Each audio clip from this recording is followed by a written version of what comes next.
do altar com uma tenaz que tocou os lábios de Israel, os lábios impuros, de alguém que já era um profeta, que já estava profetizando, enunciando os vereditos de Deus para aquele povo apóstata, afastado do Senhor. Ele chegou àquele ponto, logo no início do seu livro, onde ele tem o seu ai de mim, porque eu vou perecendo. A luz do Senhor foi tão fundo no coração do profeta que ele viu bem quem ele é. E viu bem que ele não poderia operar como um enviado de Deus, baseado nos seus recursos, chamemos assim. Então, depois que ele tem a visão do Cristo glorioso, tem a visão daquelas abas que enchiam o templo, tem a visão da brasa que tocou os seus lábios, por aquele serafim.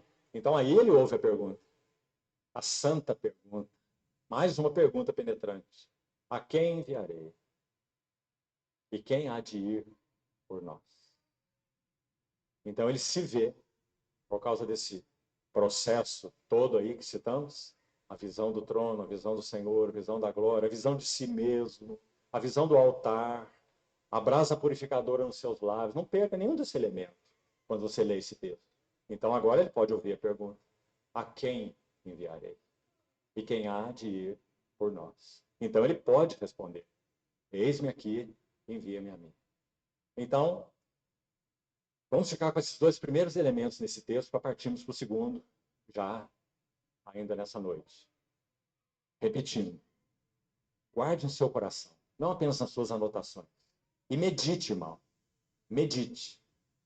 Meditação tem sido uma arte perdida pelo povo de Deus. Nós sabemos estudar. Gostamos dessa palavra. Gostamos quando ouvimos assim, estudar as Escrituras. Como nós gostamos. Sempre gostei também muito. Senhores, eu, nessa palavra de estudar, eu vejo pessoas que estudam para ter diploma. Tem outras que estudam para ganhar dinheiro, estudam para serem reconhecidas. Outros estudam para se sentir capaz. Eu vejo gente falar: você não estudou, eu estudei, você não tem título, eu tenho, né? E tem muito esse julgamento do intelecto.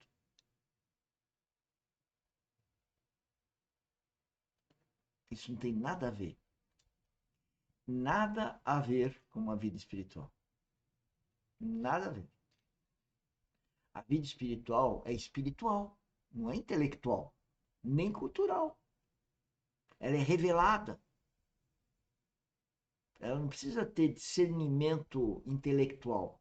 Ela vem discernida com o Espírito Santo. É ele que discerne. Ele que orienta. Não precisa ter cérebro, vamos dizer assim, no sentido de raciocínio, de lógica, de estudo. Por isso que ele fala que pelo coração é homem interior, é uma forma espiritual de falar. Coração, homem interior, vida espiritual. Habitação é nesse homem interior de Deus, do Espírito e de Jesus Cristo. É a Trindade. Mas quando nós ouvimos assim, meditar nas Escrituras, aparece uma interrogação enorme assim na nossa cabeça. O que é isso? O que é meditar nas Escrituras? Porque ela é uma arte perdida.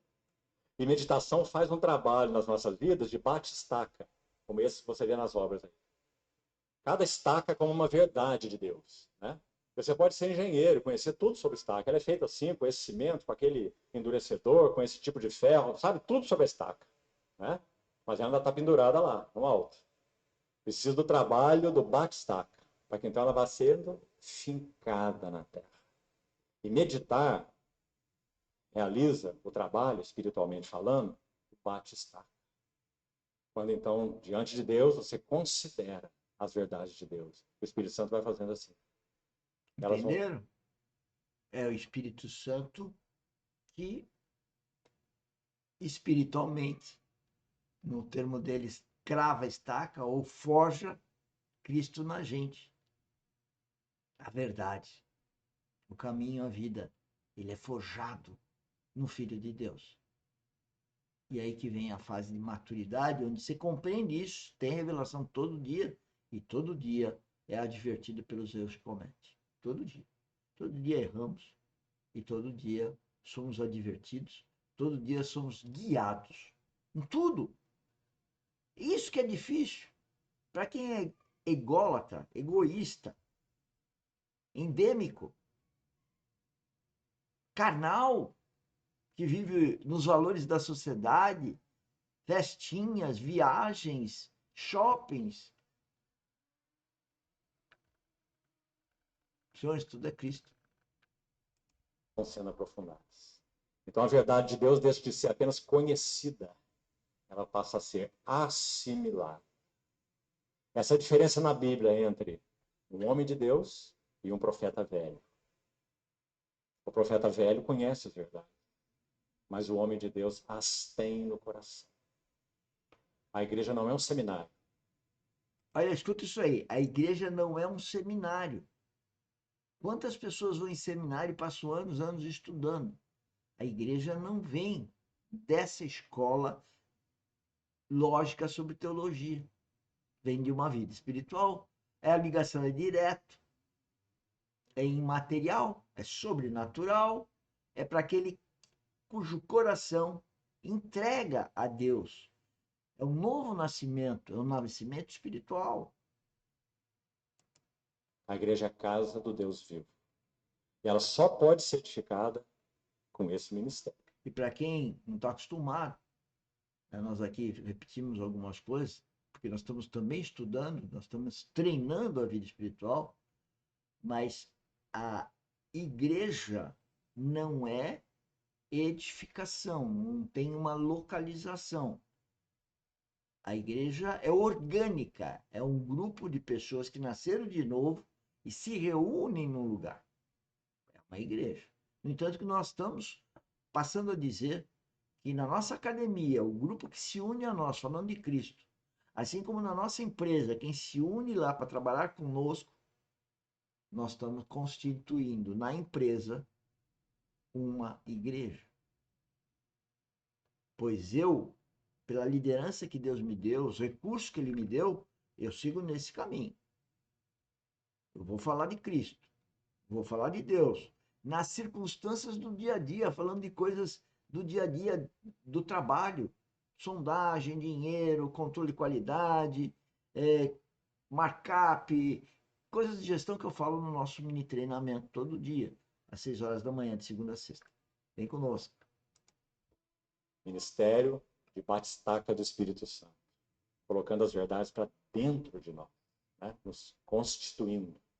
Então, a apreciação, repetindo, profunda, crescente, constante da pessoa e da obra do nosso Senhor Jesus. Graças ao Senhor, tenho ouvido notícias de várias assembleias que têm voltado seus corações para o estudo dos evangelhos.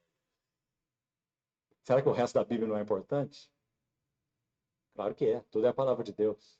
Mas parece que quando nós vamos jornadeando com o Senhor, tanto no aspecto pessoal quanto no aspecto coletivo, vamos avançando um pouco mais, mesmo que seja um pouco mais, nossas atenções são chamadas de um modo muito especial para os evangelhos. Porque essas epístolas são magníficas, brilhantes, elas têm um foco no Cristo celestial, principalmente, 80% do tempo, talvez 90%, de todos os versículos. Tem foco no Cristo celestial, no ministério celestial, do Cristo ressurreto. Mas os evangelhos não.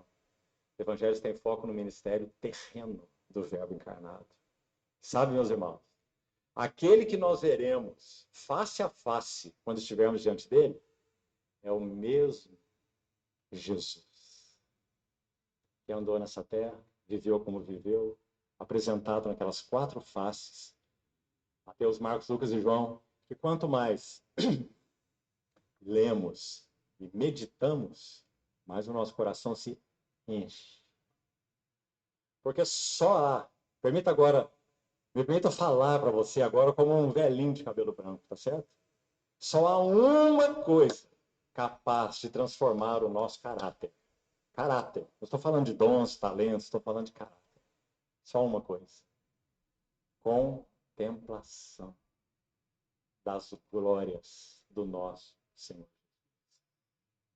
contemplando como por espelho a glória do Senhor, somos